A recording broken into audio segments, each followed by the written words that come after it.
freedom. Thank you.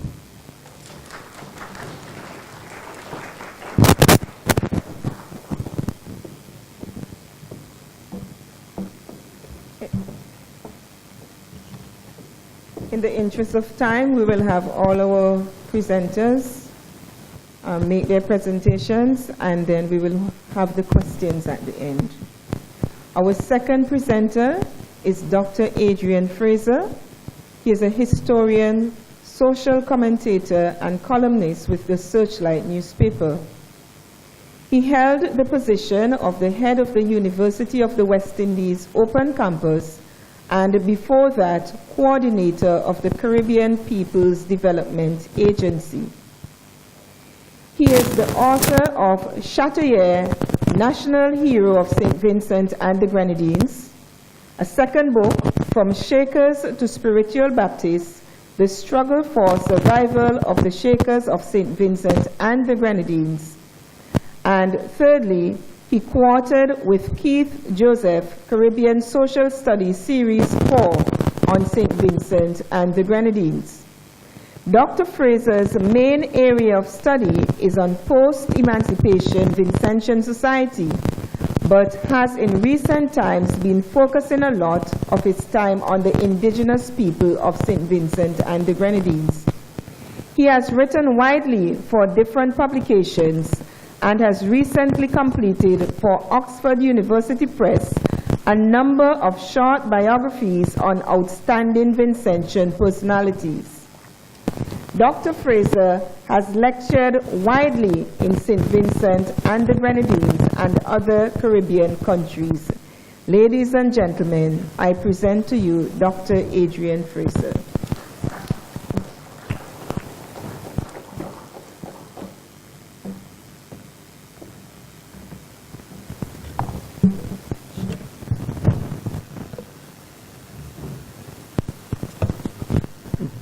Good afternoon. I know it's lunchtime and it's always a challenge to speak to people who are hungry or getting hungry, but I'll try and retain your interest for as long as I'm here. My presentation today represents preliminary thoughts on an exercise I've undertaken, and that exercise is to examine the debate on the origins of the GARFUNA people. The traditional account given for their existence in St. Vincent centered around a shipwreck of 2 slave ships off Bequia in 1635 and the presence of runaway slaves. French missionary Pierre Labat in 1700 noted that the large number of Negroes found were escaped slaves from Barbados.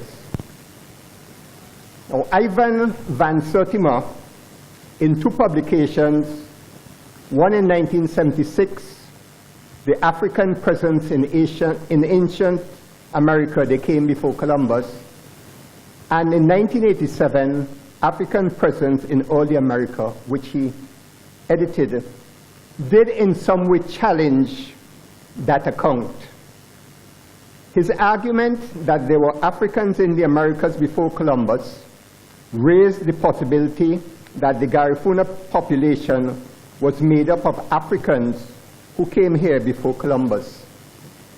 Some persons who have misread his work even conclude that the GARFUNA people who went to Central America were pure-blooded Africans, indicating that there was no intermixing with the Indians or the Kalinagos. I have been questioned on this and have listened to some of the discussions, hence the exercise I've undertaken. The 1976 publication, They Came Before Columbus, makes no reference to the GARFUNA. An article in his later publication written by Harold Lawrence was entitled Mandinga Voyages Across the Atlantic. It is in that article that reference is made to the Black Caribs or the GARFUNA. In fact, 11 of the 40-page article deals directly with the GARFUNA of St. Vincent. His works argue that Africans made contact with the Americas from as early as 700 BC. But Lawrence focused his attention on two voyages made sometime between 1307 and 1312 AD. These were huge expeditions that involved 2,400 ships. The assumption seemed to be that they survived and reached what later was called the New World. Columbus is cited as confirming the continuation of those expeditions. Having been convinced of the arrival of Africans before Columbus, Van Sertima and his colleagues set out to find evidence to their hypothesis. In his book, They Came Before Columbus, he looked at African-type clay sculptures and Olmec stone heads that to him suggested an African influence, along with the Negroid pattern of traits on a large set of skulls. He examined ancient maps and datings of ancient voyages that he argued show African influence. Included also were arguments indicating African influence on pyramids and on the gold trade and the planting and weaving of cotton. Now, what was the response of Van Sertima? Some African-American historians and cultural nationalists treated the first publication with excitement, particularly at a time when Afro-American studies was still being implemented at American universities. Relevant professional journals and individual scholars seemed not to have paid much attention to the work, but those who commented on it were extremely harsh. Now let me at this point note that whenever works challenge traditional mainstream and especially Eurocentric thinking, the responses are usually bitter. And one just has to look at the responses to Eric Williams' Capitalism and Slavery and Walter Rodney's How Europe Underdeveloped Africa. Among those who reviewed his work was Cambridge University archaeology professor Glyn Daniel in a New York Times review article of March 13, 1977, which also referred to Barry Feld's work on America BC. Now this is what Daniel wrote, and I quote, "What is wanted is an impartial assessment of the evidence, and in the state of our present knowledge, this has been done recently in the book called The Quest for America, edited by Riley, Kelly, Pennington, and Rands, and in the magistral works by the late Samuel Eliot Morrison. Fell and Van Sertima," he continues, "do not seem to have read or at least digested these books, fundamental to their work. Indeed, they write with an abysmal ignorance of the prehistory of Europe and Africa. They just have not done their homework. The books abound in factual and literal errors." He continues, "There is no reason why Phoenicians, Iberians, or any other maritime-minded ancient Egyptians should not have gone to America. The Phoenicians circumnavigated Africa long before the Christian era. Tor Heyerdahl has demonstrated that a transatlantic journey in a reed boat from North Africa to America is, and therefore was a possibility.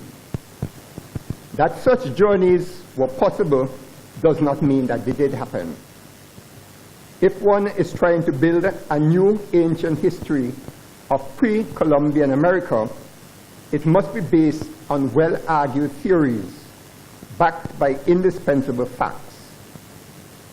Professors Fell and Van Sertima give us badly argued theories based on fantasies." So this was one reaction to the work.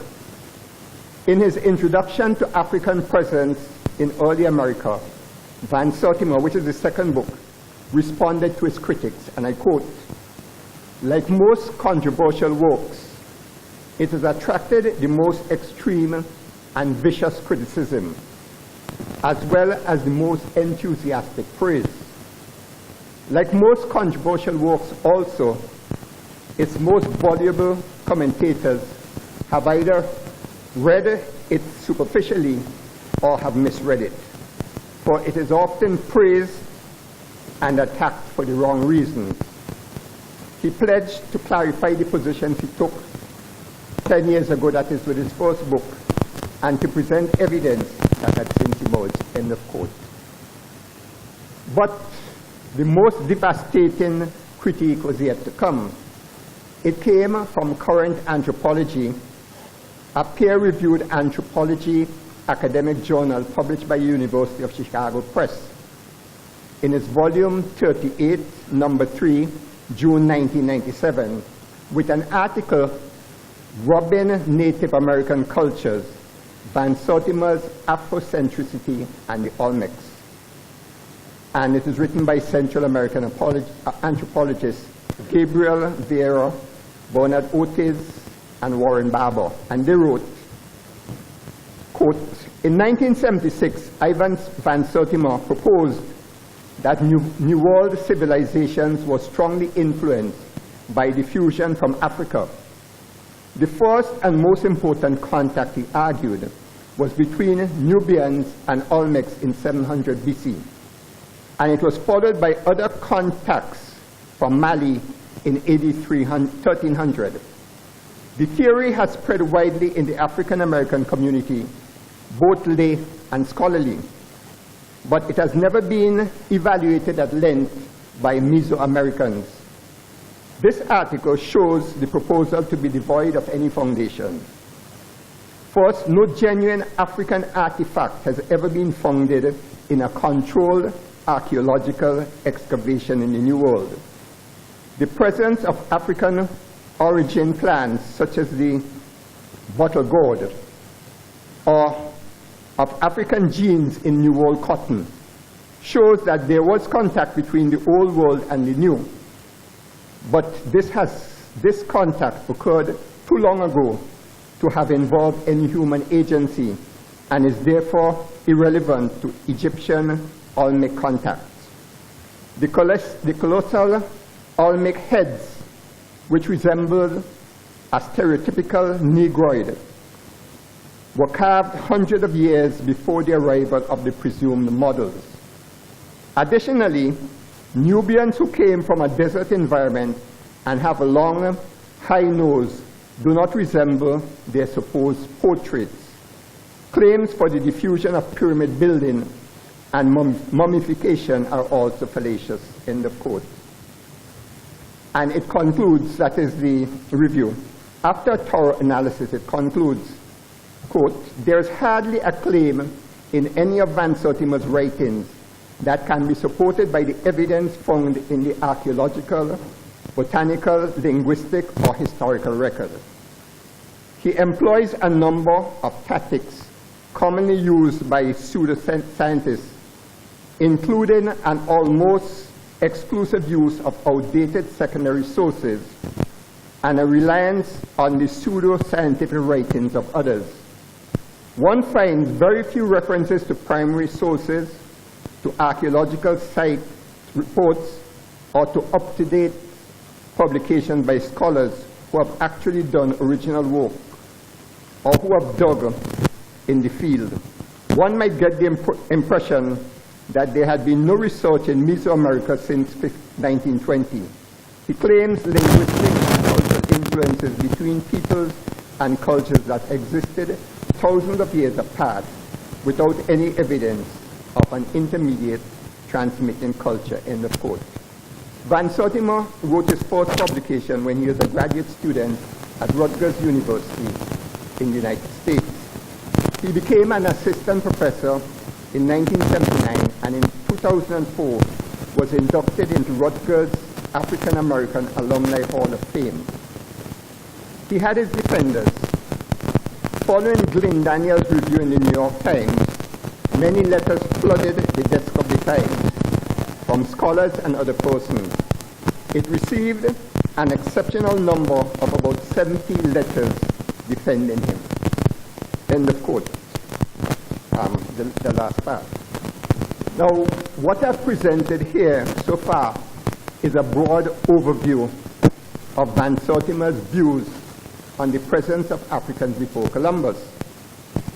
And this was merely to provide a context for a closer look at Harold Lawrence's Mandingo Voyages Across the Atlantic that examines the origins of the Garfuna. It is that article that raised questions about the traditional explanation of the origins of the Garfuna. African presence in early America was apparently the result of a symposium to advance the work of Van Sertima.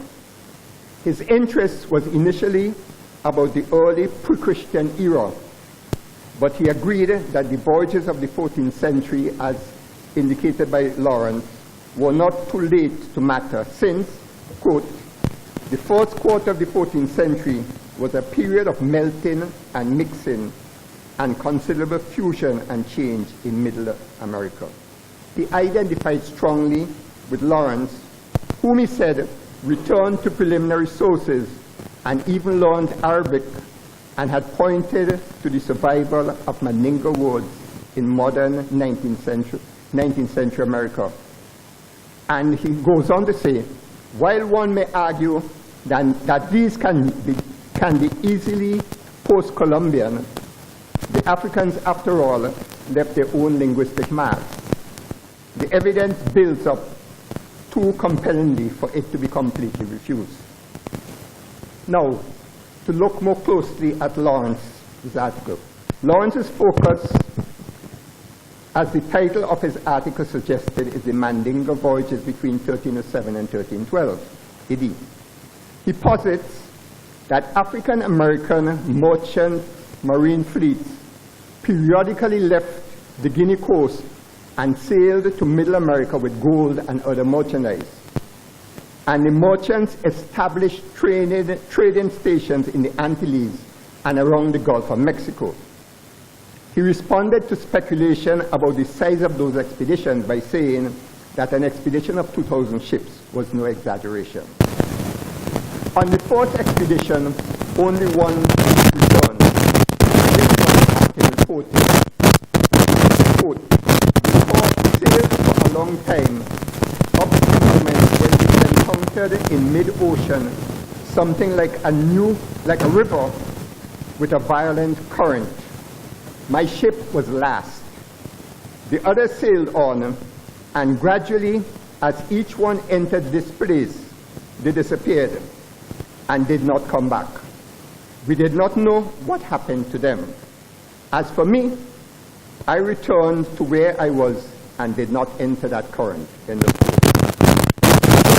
Emperor Abu Bakr II launched a second expedition that he led personally. They were never heard from again. I need to emphasize that no one is recorded as having returned from those voyages. So Van Sertima and his colleagues' task was to trace evidence of the existence of Africans who presumably came from those expeditions. Now, Lawrence quotes Father Ramon, an early French missionary in Dominica in 1641, to argue that when Europeans first arrived in the Antilles, they found evidence of the existence of blacks. In St. Vincent, they found two distinct Carib populations, one with a reddish-yellow complexion and the other black. St. Vincent was not the only place where black Caribs were found. He mentioned St. Lucia and the Essequibo. The mention of black Caribs of Essequibo complicates matters, especially when he says that they owe their origin to the same historical factors which produced those of St. Vincent and St. Lucia Island. When we speak of black Caribs, Essequibo does not fit into the picture we have. He says, furthermore, that those in St. Lucia might have come from St. Vincent. So in terms of the Antilles, St. Vincent was therefore the main area where there were black carriers. Those from St. Lucia came from St. Vincent. Now the question which has to be asked is, why only St. Vincent? Was the location of St. Vincent near to any major shipping route? Was it best able to attract ships taking advantage of the Atlantic currents? This does not seem to be so at all. He quotes Douglas Taylor to the effect that Negroes were living in St. Vincent soon after the French and English moved into the islands. Note, soon after the French and English moved into the islands. In explaining what Taylor meant by soon after, he interpreted it as the French and English made inroads into the islands, they encountered blacks entrenched at several points. That is his understanding of what was meant by soon after. This, of course, is a strange interpretation. He holds out the possibility, however, that the blacks might not have been solely the result of the Mandingo voyages, and quotes from Jean-Louis Parfage, a French biologist who lived in the 19th century, who suggested that the black Caribs might have been the descendants of Africans conveyed to St. Vincent by currents and winds, or even the descendants of black men who during the time of Columbus had been making incursions into Haiti even before slavery had brought Negroes to America. Lawrence dismissed theories about escaped, or as he called them, fugitive slaves, being responsible for the origin of black Caribs. In his view, there was often no evidence to support that. But he goes on to say, quote, where there is such evidence, there are often light indications that blacks existed in these areas before the importation of African slaves, end of quote. Now let us examine two issues. Europeans reporting on the presence of blacks in St. Vincent before the African slave trade, and the issue of fugitive slaves. I'm suggesting a few things. That it was highly unlikely that any Europeans entered St. Vincent in the early years of European arrival. They were just too careful of the Caribs and felt that the Caribs would eat them. That early raids on Spanish colonies in the north and on Spanish ships brought blacks to St. Vincent, and that runaway slaves added significantly to the population. Now, when did Europeans first arrive in St. Vincent? About a year ago, a friend living in Beckway gave me a small sheet of paper which dealt with the naming of St. Vincent and the Grenadines. It was given to her by a visitor to Beckway, but unfortunately did not indicate the source from which the information was taken. It reads as follows. Alonso de Ojeda and Juan de la Cosa, both of Spain, discovered St. Vincent and the Grenadines in the period of June to August 1499. These islands, along with others of the southern windwards, first appeared in Cosa's famous map, dated 1500. On it, they were named Los Aguilas, the Eagles, St. Vincent, and Los Hermanos, the Brothers, the Grenadines. Amerigo Vespucci, as a member of the Commercial House for the Indies and pilot major, was ordered by King Ferdinand on August 6, 1508, to collect the various charts and construct a uniform chart, a royal chart that is, for the use of all the mariners. From that time forward, several of the islands were renamed, and Los Aguilas, St. Vincent, became USA. End of quote. You will, of course, remember that January 22nd, 1498 was said to be the date on which St. Vincent was, in quote, discovered. Let us forget the concept of discovery. If the information is true, It says nothing about anyone being in St. Vincent. In fact, apart from the existence of the name Point Espanol to the north, there is little to suggest that the Spaniards might have been here at any time.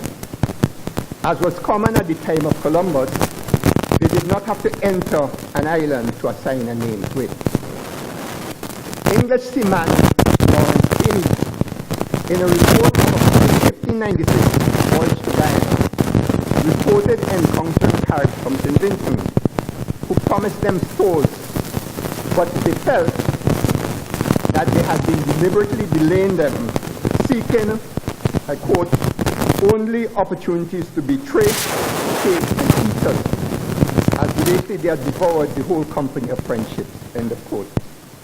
The 1606 voyage of the Olive Branch reported that they had arrived at the island of St. Vincent, coming to length near to the shore, quote, which put us all in great fear, for if God had not sent us a gale from the shore, we had run aground, and we would have had all our throats cut by the Indians of the island. My point is that the early Europeans tried to stay away from St. Vincent, even if they needed supplies, fearing that they would have been eaten by the ones whom they called cannibals. So this question of Europeans finding blacks a few years after Columbus does not stand up when one considers that. The first Europeans to have stayed in St. Vincent for any length of time were early French missionaries. French missionary activity started in Martinique in 1635, and it was reported in 1655 by Father Philippa that some of our fathers, I quote, also passed on to the island of St. Vincent, solely inhabited by the Caribs, between 9 and 10,000 in number, divided among several villages and led by particular chieftains, end of quote. It was in 1652 that Father André de Jean began work as the first missionary in St. Vincent. There were no reports then of blacks. De la Borde, writing in 1674 of his stay in St. Vincent in the 1660s, mentioned the existence of a few blacks who were runaway slaves. A few were captured by the Caribs, and the others from a Dutch or Spanish ship wrecked in the area. Pierre Lebat, who visited St. Vincent in 1700, as I reported, stated that the number of Caribs in St. Vincent exceeded those of Dominica, and among them were Negroes, most of whom had escaped from Barbados. But there were reports of blacks before then. One of the first references to blacks appeared to have been in 1596, when Lawrence Kennedy, whose name I mentioned before, had on that second voyage to Guyana, the report on that voyage referred to the Indians and, quote, one of the slaves. So given the mindset of the Europeans, one can only assume that the reference to slaves was an African. If the Africans were at any time enslaved by the Indians, by the Cabinado, that relationship would have been of a different kind than the chattel slavery that was associated with plantation slavery. And we have evidence of this. Even in Jaja, was exiled to St. Vincent, started as a slave, and came to head the house where he controlled the industry, the oil industry. Let me point out that the African slave trade started in 1517, after Las Casas had made a plea to have Indian labor replaced by that of Africans. We sometimes assume that slave trade started when sugar was introduced into the islands. It started around 1715, after Las Casas had made a plea to have Indian labor replace that by that of Africans. Numerous reports exist, too, of Caribs' raids on Spanish colonists in the north, particularly Puerto Rico, and also on Spanish ships. In 1529, Carib pirogues in a raid on San Juan, Puerto Rico, captured Indians and Negroes. Luisa de Navarrete, a Creole woman who was captured in Puerto Rico in 1576 and taken to Dominica, reported, and I quote from her report, "They arm themselves every year and cross to this island of Puerto Rico and rob and destroy whatever they can. And this witness, that is herself, was captive. They have carried away a great quantity of Negroes and left some in Dominica and distributed the rest among the Indians of these islands, which they take to their land in order to serve them. And the said Indians always used to go bragging and making great fiestas, saying that they had burnt and destroyed many farms in the island and killed many people." End of quote. She also gave other examples. So raids by Caribs on Spanish territory, as well as attacks on Spanish ships were quite frequent. Questions have been raised about the account of the loss of 2 Spanish ships off Bequia in 1635 that led to many blacks becoming part of the Kalinago Society. The Calendar of State Papers of 1667 first reported this, and there were reports by others that the information came out of Carib oral tradition. We have a few accounts by people who said that the came out of Carib oral tradition. Lawrence noted that the ships were not identified and that their destination was not given, preventing the tribal origin of the slaves from being known. Others have questioned the presence of Spanish ships in the area at that time and suggest that Dutch ships were more likely. The other issue raised is that they were unlikely to account for the number of blacks that were present at the turn of the century.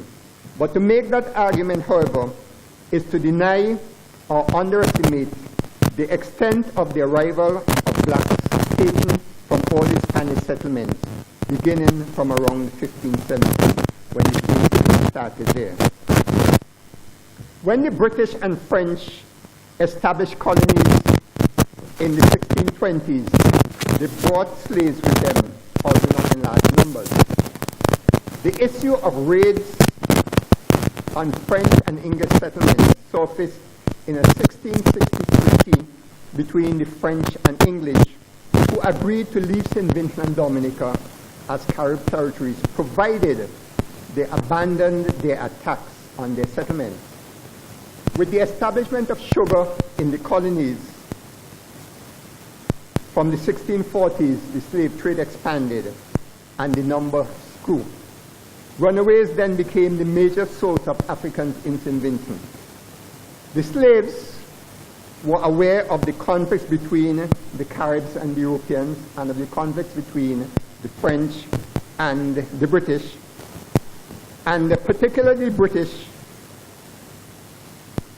Now, because of the prevailing currents between Barbados and St. Vincent, it became the main area from which runaways came, as was reported already by Labatt. The evidence that every treaty from 1660 involving the Caribs and Europeans highlighted the issue and pointed to its significance. This included the British-French Treaty of 1668, a British-Carib Treaty of 1707, and 1773, following the First English-Carib War, all of them seeking the return of runaways. So I'm saying that the issue of runaways was a serious one, and in all of the treaties from the 1660s, one of the clauses was to return runaway slaves. Lawrence goes on, and he states that black Carib traditions point to Afro-Islamic origins, and suggested that Caribs in general and the black Caribs specifically present a number of qualities which associate them with the Islamic religion. He singled out dietary habits like eating the flesh of swine or pigs. After having made that statement about the importance of dietary habits in explaining or in pointing to Afro-Islamic origins, he then admits that in other respects, the dietary evidence is not strong, noting that geese, which were an Islamic taboo, were raised for food by the Indians, by the GARFUNA. He also singled out the existence of Islamic place names and titles and suggested that Islamic influences had penetrated some areas of pre-Columbian America. But then later he acknowledged that the evidence of Islam in pre-Columbian America was not overwhelming. Cotton was another product that was attributed to African presence. Columbus, he said, was struck by finding woven cloth identical in style, design, and purpose to those he had seen in West Africa. Now, Dominican historian Lennox Honeychurch informs us that the Arakan-speaking people that he called Igneri settled in the windwards from AD 400. They were, he said, skilled weavers of cotton. Puerto Rico, Ignacio Olazagasti, in an article in Samuel Wilson's edited Indigenous People of the Caribbean, described cotton as a wild crop used by the Taino Indians to weave a variety of implements. He quotes Juan de la Cosa that they cultivate a great deal of cotton and even gather it in a wild state. They know how to work it marvelously. End of quote. Anthropologist and and I'm coming to the end, anthropologist and ethnohistorian Nancy Gonzalez, writing about the GARFUNA people, whom she had studied extensively, described their language as Arawakan, with loan words from French, English, and Spanish, and stated that, I quote, "It was not, however, related to African languages," end of quote. Given the fact that the early people of the Antilles left no written documentation, we depend a lot on the work of archaeologists, anthropologists, ethnohistorians, and linguists to develop our understanding of these early peoples. The traditional account of Caribs moving into the colonies, killing the Arawaks, and taking the women, is no longer generally accepted, although it is believed that the Carib raids had much to do with the capture of brides. It is now generally accepted that the Caribs and Arawaks were part of the Arawak-speaking group of families, and that the relationship involved perhaps one of migration and amalgamation, rather than expulsion. The traditional accounts of the lives of these people came from Europeans after 1492. But the very contact between these groups would have meant some modification in traditional life. There were two groups coming together, and the ones who were writing about it were writing about that experience. But by contact with these people, before they began to understand, or they were already making some modification in the way both of them lived. So the very contact between these groups would have meant some modification to their traditional lives. In the case of St. Vincent, European presence came late. Their very presence in the region, that is the very presence of Europeans in the region, would already have impacted on them even before Europeans came to St. Vincent. Because of their encounters by raids and battles, when with the Kalinagos of Dominica, they regularly went to the assistance of other Indians in the northern colonies.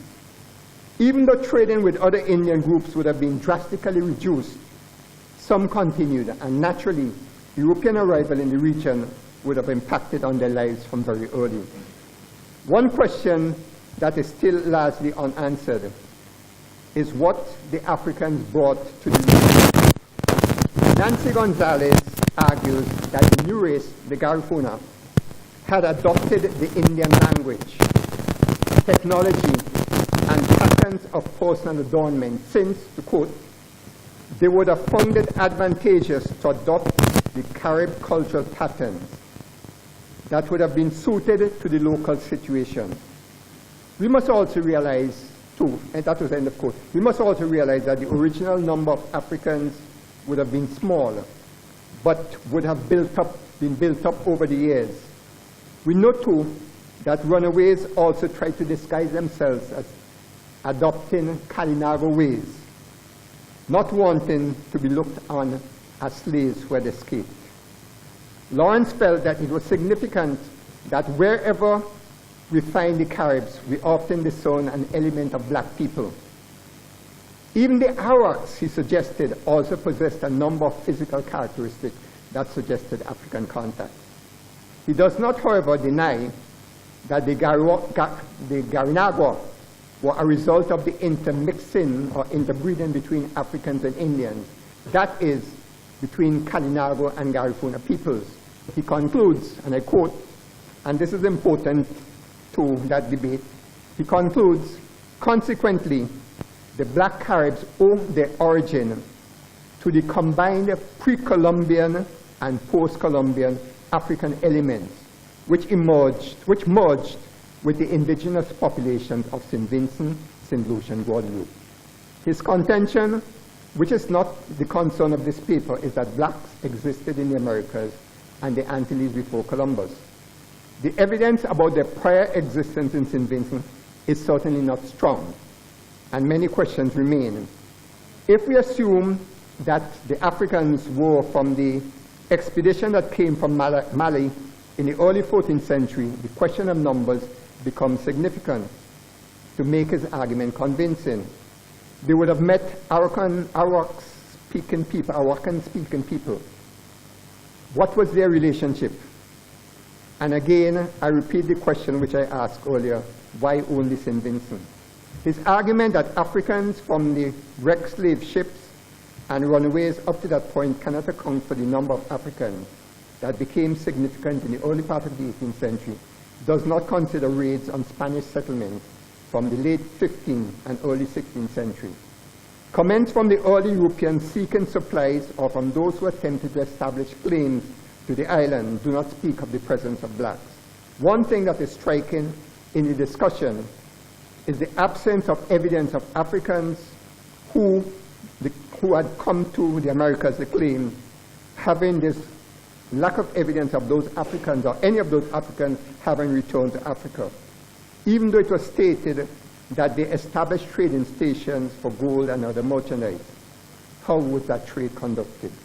Finally, let me end by stating that few historians, ethnohistorians, archaeologists, linguists, and anthropologists researching the early population in the Caribbean, early populations in the Caribbean, and the GARFUNA people in Central America seem to have paid much attention to and been influenced by the arguments of Van Sertima.